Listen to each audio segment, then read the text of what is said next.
And we're back with the All Beef No Filler podcast. I'm your host, Pascal Paul, Director of Scouting for Prep Baseball Nebraska. Joining us today is a three-time defending state champion, head coach of the Malcolm Clippers, Coach Zach Wehner. Welcome, Coach. Thanks for joining us again. Thanks for having me on. Hey, we had you on earlier in the year, obviously recapping the year. Nice to get on the other side of the year, state championship. Take us through the year and some of the trials and tribulations and some of the good moments that you had. It was a fun year. The boys, they put in a lot of individual work on the off season, and it really showed.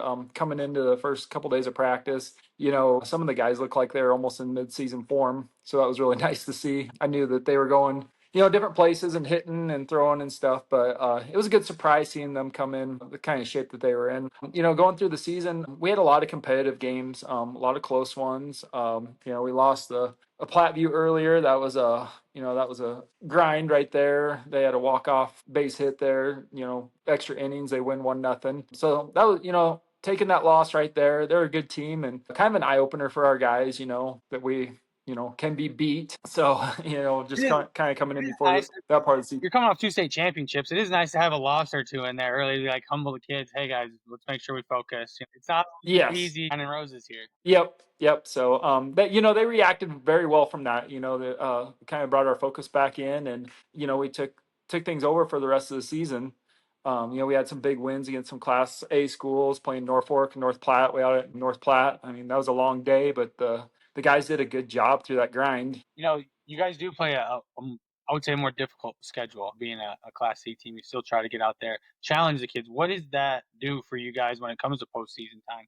Even some of the better schools in your class, you travel to Centura, where you're on the opposite side of that loss, which eventually the state championship game. Speak to those tough battles and what it does for you guys in the postseason, confidence-wise. Not that you need it, you're defending state champions, but it is nice, new group, new team, to challenge them a little bit throughout the year. Yeah, I mean, even our conference, being in Trailblazer Conference, we have a ton of very good baseball teams that we have to face, regular season, the conference tournament. And, our schedule, like you said, it's a grind. I think it really does help our guys, though, when we get to the postseason because, especially pitching wise, the pitchers that we see, even if we're seeing some of the Class A, Class B schools, 2, 3 pitchers, they're still really good pitchers because they have the staff to be that way. And it just makes us better as hitters. And as our pitchers get up on the mound, the teams that we face, 1 through 9 are great hitters. So there's nothing that we can get by easy throughout the season. And we get to the postseason and, it's just a continuation. We just got to keep fighting through it.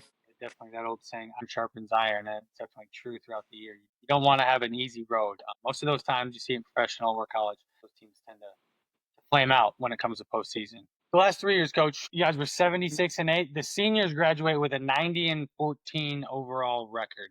Talk to everybody in Nebraska about what that senior class has meant to the Malcolm program, to you specifically as a coach. They get to go out a 3-time state champ. There's not too many kids get to say that. No, not at all. That senior class, it was special. Their freshman year was the first year that we were just Malcolm. The co-op between Malcolm and Raymond Central had just broken apart. Our numbers were decent. We had around 20-something boys out, but, some of these seniors that just graduated, as freshmen, they were stepping in and getting a lot of RC time. Mason Wisniewski and Carson Frank, they were starting as freshmen, and they had a good group of seniors that year that kind of showed them the way. And that whole group just kind of took it and ran these last 4 years. These guys put in a ton of work and not only working for themselves, but they're dragging teammates to the cages with them and saying, hey, we got to get to the cage here. Hey, we got to go throw a bullpen. Hey, you've never caught for me before. I need to throw a bullpen. You want to come with me to the field real quick?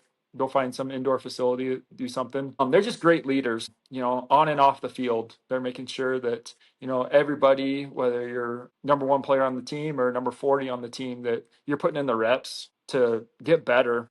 Common theme, I talked with Coach Lanik earlier today, is the little things, and having that leadership, that the guys that can show the other kids the way, and obviously those freshmen had that group of seniors, and now they're doing it for the next class. There's something to be said about that type of leadership. Like you said, dragging someone to the cage. I don't care if you want to. Like, we're going to come and we're going to hit today. I need to throw a bullpen. You need to catch. So guess who's catching me today? You're catching me today. So there is something to be said about, especially in this day and age where, sports sometimes do look a little bit different than maybe a lot of people that are coaching now played when they were younger. It is nice to see that that culture element is still there, and these kids are still bringing and leading by example. Yes, yep, they did a very good job. Even their end of their freshman year, I mean, they were still. We knew that this was going to be a good class of leaders.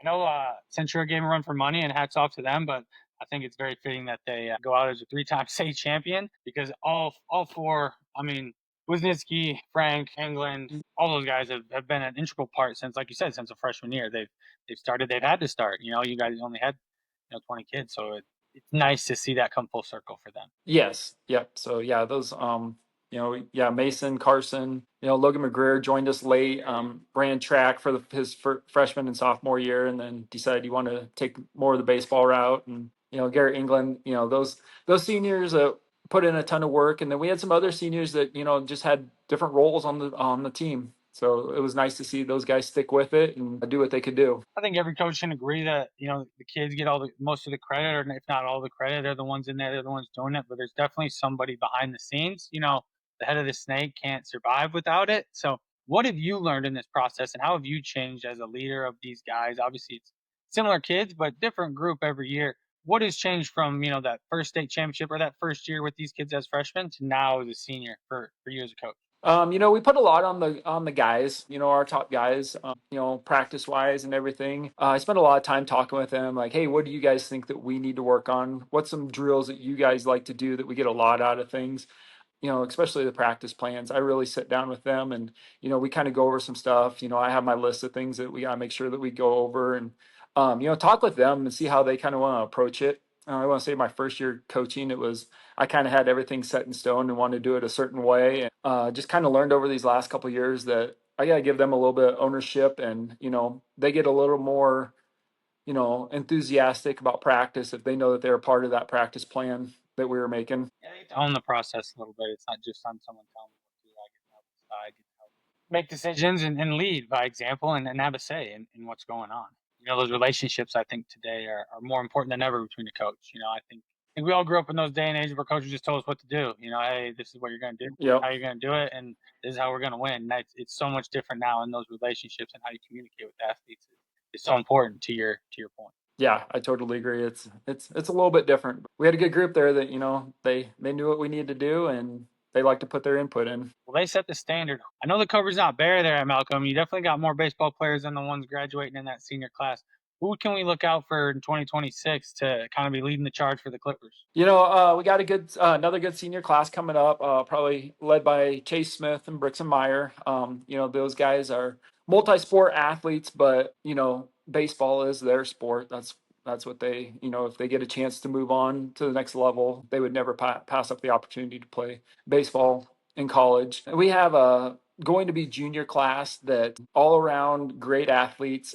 They're starting to learn the game. Coming in as freshmen, they were a little bit raw. Last year, we saw some huge jumps with them. Just understand the game, understand our philosophy, and just how we do things. It takes a little bit.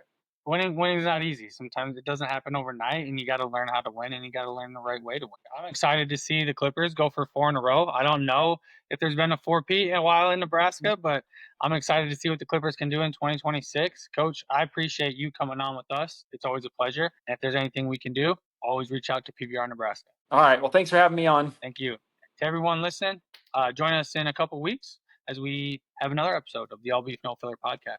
Thanks for listening.